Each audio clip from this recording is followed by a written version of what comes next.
kanino ka ba bumabangon?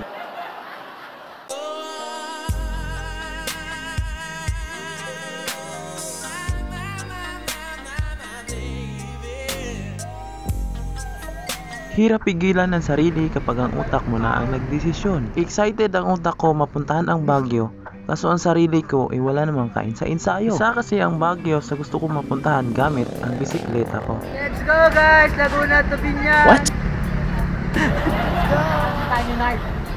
Nard, ano masasabi mo? Ha? Hapon lang ako nag-ensayo eh.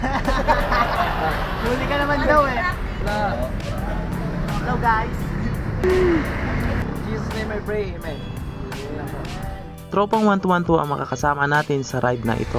Pagtapos makompleto ang lahat mga sasama sa ride na ito, 12:30 PM ang ride out namin galing dito sa Laguna. Sukat at bigutan ang traffic. Yun ang nakakalaspag. Baka na meshe! Ang traffic! Okay guys, naligaw pa ako. Galing dito, pumunta na ako doon. Tapos galing din ako doon. Nuro ng location is doon daw. Sana ito na yun. Yan, nahanap ko na sila. Hindi ko naintindihan yung kaliws eh. Kaliwa pala yun. Shoutout nga pala sa nagturo sa akin sa daan. Si ano daw siya, si Bikers daw. Pagkalagpas namin ng EDSA, biglang bumuhos yung malakas na ulan. And nung tumila na yung ulan, rekta ride out na agad kami. Kasi ito yung time na nahati ang grupo sa dalawa. And kailangan namin mag-regroup bago kami pumasok sa Bulacan. Pahinga muna kami dito sa may Bukawi, Bulacan. So, dito kami banda sa may kasama si Benileve. Malamig. Mas masarap to pang recover. Dagdag tayo konting sugar. Every 30 or 40 kilometers ay kailangan ng magpahinga. Depende kung may madaan kami sa 7-Eleven para mag water break. 6 PM na ng hapon at dito na namin na-enjoy yung ride kasi hindi na mainit at malamig na yung simoy ng hangin. And naka 108 kilometers na kami bago kami pumasok dito sa may Apalit, Pampanga. And this time nagutom na ang karamihan at naghahanap na kami ng makakain. At syempre safe yung bike namin sa parkingan. Struggle ako, laspag. Nakaapat na kami Jollibee, di pa huminto eh. Akala ko sa Baguio na Jollibee kami kakain. Lalambot na ako, Gar.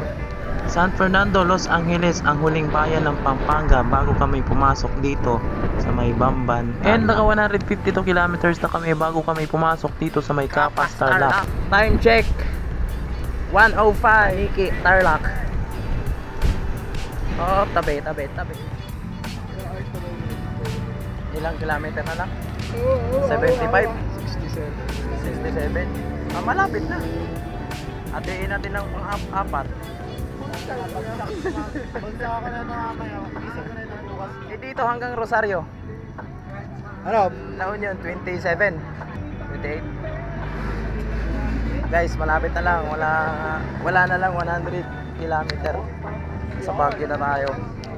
Naka 260 kilometer na kami bago kami makarating dito sa may Rosario, La Union.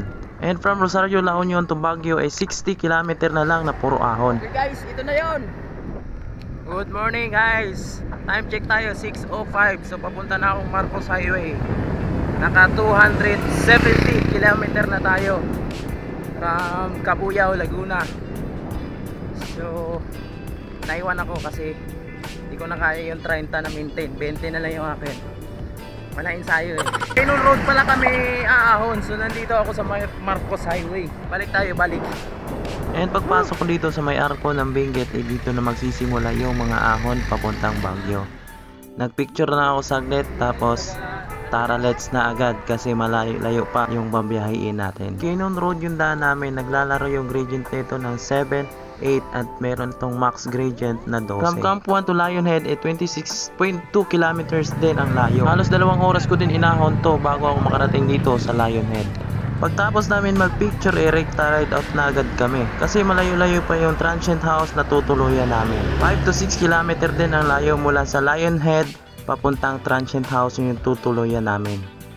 Day 2, madaling araw pa lang ay nakaligo at nakabihis na agad kami. Kasi ito yung time na ahunin namin ang isa sa pinakamataas na highway dito sa Pilipinas. Yun ay ang new highest point sa may Tinok, Ifugao. 3:30 AM ang ride out namin galing dito sa Baguio at tumaan muna kami sa 7-Eleven para bumili na makakain. And after that, nag-ride out na agad kami. Sino na iwan? Expressway. Ang lamig mo, Baguio. Ang sarap-sarap nito. Fruta bukuway na coconut. May naiwan! Good morning, Baguio, Philippines! Hey, time check, 4:11. And this time, inantay namin yung nag-iisang babae sa grupo namin at dito namin siya inantay sa may Burnham Park.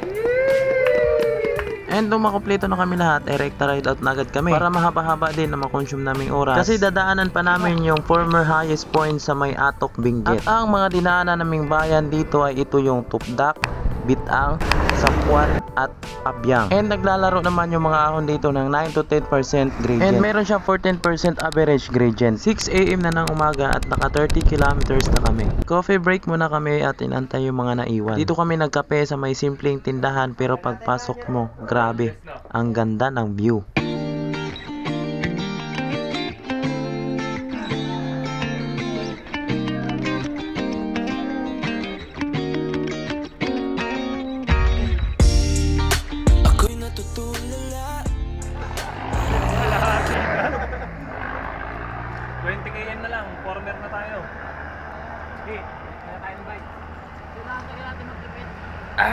Para kanino ka ba bumabangon?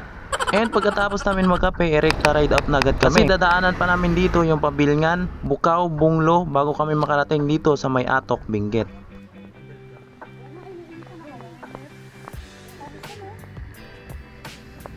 Nagpicture lang kami saglit dito sa may Welcome to the Heart of Benguet. And ito yung Atok, Benguet. And tingnan nyo naman, solo ride na naman ako. Kasi hindi ako makakasabay sa pacing nila. Kaya nag-pacing na lang ako ng sarili ko. Tipid-tipid din para maahon ko din yung mga natitira pang ahon. And I'm approaching the half tunnel of Atok. And this is the 50 meters portion of the highway curved from the face of a hog rock. Constructed in 1968 after the strong typhoon Freining wash out the road. Kaya hindi ko pinalagpas ang pagkakataon and na-picture din ako. And after that, padjak uli. 5 kilometers na lang bago namin marating yung trademark ng former highest point sa may Atok, Benguet. And ito yung 7,400 elevation. 2,228.66 meters above sea level. And naka 50 kilometers na kami at kailangan namin kumain. Solid yung serving nito. Isang serve pa lang ng kanin. Baka di mo na maubos.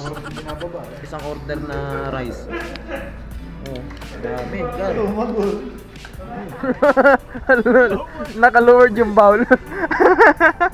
Okay guys, we're approaching to Tinok, Ifugao, new highest point. Tapos na tayo doon sa may former highest point sa may Atok, Benguet. Tinok, Ifugao naman tayo. From former highest point to new highest point, meron siyang 50 plus kilometer din ang layo. And dito na ako ginabahan kasi yung 30 kilometers ay rolling hill at yung iba naman ay lusong. Pero yung natitirang 20 kilometers ay dito na magsisimula yung Kalbaryo. And ang mga bayan na dinaanan namin ay ito yung Bugyas, Loo, Banuoy, Badayan at Alapang. Bilis ko na guys, iniwan na ako. And dito na kami liliko papuntang Tinok, Ifugao. May lusong dito na 3 to 5 kilometers bago namin marating yung tulay. Dito na magsisimula yung ahon na walang humpay. Ang haba nga. First honor.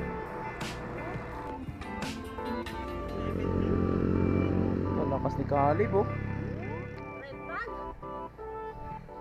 Mas makati pa sa Repal, ma'am. Pangalawang lunok. Mas patindi pa sa core, kuya. Yan, bumababa na yung hamog. Yun, aahonin namin. Tapos pag umuwi kami, yan ang lusong. Walang ya. Ay, oh, grabe, ang tindi ng ahon ng yung highest point. 17 to 20% gradient naman ang mga ahon dito. And kung makadaan kami ng 12%, yun na yung recovery namin. And nag-a-average naman yung gradient niya ng 23 to 24% gradient. Mas matarik pa to sa pulang lupa ng Marinduque. And habang patarik ng patarik yung dinadaanan namin, ganun din naman ang view. Paganda ng paganda. Binabagyo na kami guys! Yee! Hey guys, update tayo. Time is 5:30 ng hapon. So nandito na kami sa new highest elevation, the new highest point. Tinok, Ifugao. Welcome to the new highest point elevation. Ito yung pinakamataas na highway sa buong Pilipinas. And meron siyang taas ng 7,900 968.7 feet or 2,428.66 meters above sea level. And ang temperature naman dito ay aabot din sa 16 degrees Celsius. Zero visibility na dito guys. Update. Nagsisitaguan. Sobrang lamig. Si Renz. Oh. Ba't kayo tumatago? Renz. Hi Renz. Ba't kayo tumatago? Ilalamig ba kayo? Lamig kayo? Oo. Oo, daw. Mahangin. Mahangin na. Paano tayo mo? Bahala naman. Yo!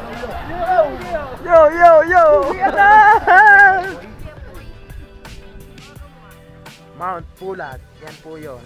Yung taas yan. Yun yung highest point. So, galing kami doon. Tsaka bawala. Ang sakit ng daliri ko. Sobrang lamig. Hindi ko maihawak. Proud ako sa sarili ko na kinaya ko itong ruta na to kahit wala akong ensayo. And hanggang dito na lang aking video mga choy. Salamat sa panonood. Ingat kayo palagi. Ride safe!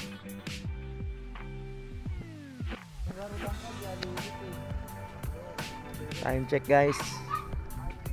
6:46. Dito pa kami sa may nakababa na kami ng highest point. So ngayon, naghahanap kami ng sasakyan. Kasi di na namin kayang pumadyak pabalik ng Baguio. So ito, may